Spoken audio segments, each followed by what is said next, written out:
Hello, friends. This is Dave Hurwitz, executive editor at ClassicsToday.com. And oh boy, am I nervous. I'm nervous because it's time to take on the Callas Traviata. Oh God, this is one of the opera world's biggest conundra. For those of you who are not insane opera people who are curious, Maria Callas was one of the greatest, if not the greatest, Violetta in Traviata of all time. I mean, it was a part that was made for her. The hooker with a heart of gold. Not because she was a hooker and not because she had a heart of gold. She was none of those things. It was because the role is one of the most emotionally complex and therefore rewarding of any in the repertoire. It's right up there with Bellini's Norma.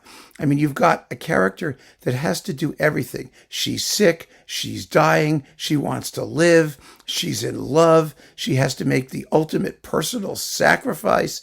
I mean, it's got everything you can do to offer the character nobility and oh, good Lord, it's just insane what you can do with the role. Or you can sing like a mindless canary. That you can do too. And it's very pretty. I mean, the music's just gorgeous. It's beautiful. But if you're a thinking person's singer, a real singing actress, wow, this is the deal. And that's what Callas was. So there are 7 existing recordings of her doing La Traviata, but they're all live except for this one. This is the 1953 mono Cetra recording. It wasn't recorded by EMI then. It was recorded by Cetra with, let's see, who's it with? Alfredo is Francesco Albanese, and Giorgio Germont is Ugo Savarese, and they're okay. They really are. I think actually the tenor here, what's his name? Albanese, I think he sounds very, very good. He's a nice, smooth, beautifully voiced tenor. So it's okay. Of course, no one really cares who the other people are in the Callas Traviata. I mean, generally speaking, all the others are live and they all sound like crap. They are horrible. Opera people, of course, don't care.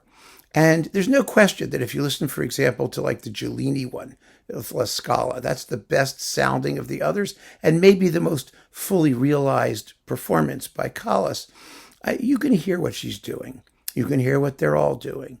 I mean, there are things like dropouts and stuff and annoyances, but if you're a committed Traviatite or Traviatnik, maybe that's the word. If you're a committed Traviatnik, then, you make all these comparisons in your head with every version she ever did, phrase by phrase, note by note, and you can hear what's going on. I just can't do that. It's not that I don't love the work. I do. But it's always a question of how much time you're willing to invest. And some people are willing to invest endless quantities of time listening to one artist's version of one role and one work. I'm more of a generalist. I like other people. I like listening to other recordings of La Traviata. I like Ilyana Kotrubash. I mean, I like, there are other people who did fabulous recordings of La Traviata in wonderful sound. So, yes, I admire Callas in the role enormously. She was phenomenal. She really was.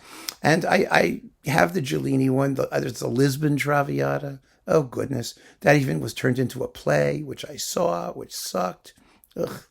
It's just one of those things. And she was supposed to remake it, but she didn't. EMI got Antonetta Stella instead. Oh, it caused a huge rift between her and EMI. I mean, that even itself is a story that's legendary in the opera world, how Walter Legg passed up the opportunity to get a new Callas Traviata recorded, even though there were contractual issues, all kinds of stuff going on. But, so this is the only studio recording. The sound is okay. It's mono, obviously. It's somewhat limited. The remastered version here has opened up the sound considerably over previous versions, I think, anyway. There's a little distortion and stuff on high notes and whatnot, but it's basically quite listenable. It's a wonderful portrait of Traviata. I mean, just because this is theoretically early Callas, 53 is not so early. It's chubby Callas. She was in really good voice. She sounds absolutely fabulous. for Callas. I mean, some people, as I've seen in these comments, just can't stand her voice, but that's a different issue, really. For herself, she's quite marvelous. She'd already sung it like 25 times by the time she came to record this. You can't argue that the realization of the role is in any way immature. It would become more, well, as they say in the biz, refined. And by refined, you usually mean like, in the last act, she sounds like she's really near death. She gets more and more frail and wispy as the opera goes on. Here she was in a much healthier voice, so it's hard for her to sound like she's about to drop dead of tuberculosis, although she manages. She manages at the end. She does it. She knows the role. She knows the emotions. She feels it. It's all there. It's all there. There would be more of certain things later and less of other things, like secure high notes and phrasing. So, it's 6 in one, a half dozen in the other. You have to choose your bets. But if you are curious about Maria Callas and the role, and La Traviata and Violetta, which you have to do, you have to hear her do the role. I mean, you just do. This is the one to start with. And then you might want to hear the Giulini La Scala one if you can tolerate the sound. Sometimes I can, sometimes I can't. Sometimes I give up in the middle of it. It's difficult to get through these things, especially if I've played the score.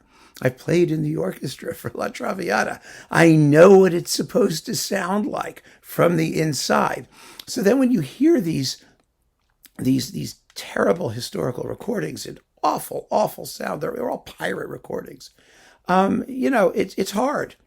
It's hard to get through it. I find it difficult to get through. I mean, if you just want to listen to the voice and everything else is just there for the ride, and the orchestration and the color that Verdi intended and the rhythm and the sound of the instruments, it's all irrelevant virtually, other than, a fundamental sort of rhythmic line underneath it all. If you don't care about any of those things, then it's a different issue. But I do care. And so I'm a specific kind of opera lover, and I know that some of you do care and some of you don't. And of course, you're free to do it however you like. So yeah, this is a really important and I think very rewarding, moving, expressive, beautiful Traviata. And it's always good to hear Callas when she was really in her prime, because it gives you a sense of what happened later if you follow her career. I mean, I think both the fabulousness of Callas in her prime and the awfulness of Callas not in her prime tend to be exaggerated. I mean, in my view, the personality of her as an artist was so strong at all periods of her career, essentially, that we get the same artist. And the incidental imperfections or slightly better things here or there, I tend not to mind those, because she's one of those artists who, if you could tolerate her, you could tolerate anything. And if you can't tolerate her, you can't tolerate anything. So, that's the way it's going to go. And you'll make up your mind into which category you fall. I've been in both in my career. I first thought she was horrible, and then I thought she was amazing, and now I think I have a more nuanced view. It might help if you start with the nuanced view. It'll save you so much time and aggravation. I can't even begin to tell you. So keep on listening, friends. Thanks for joining me. Oh, by the way, the conductor, if you care, is Gabriele Santini. He's quite good. And the orchestra is the Orchestra of the Italian Radio in Turin. Yeah, they get the job done. It's all okay. Keep on listening, friends. Take care.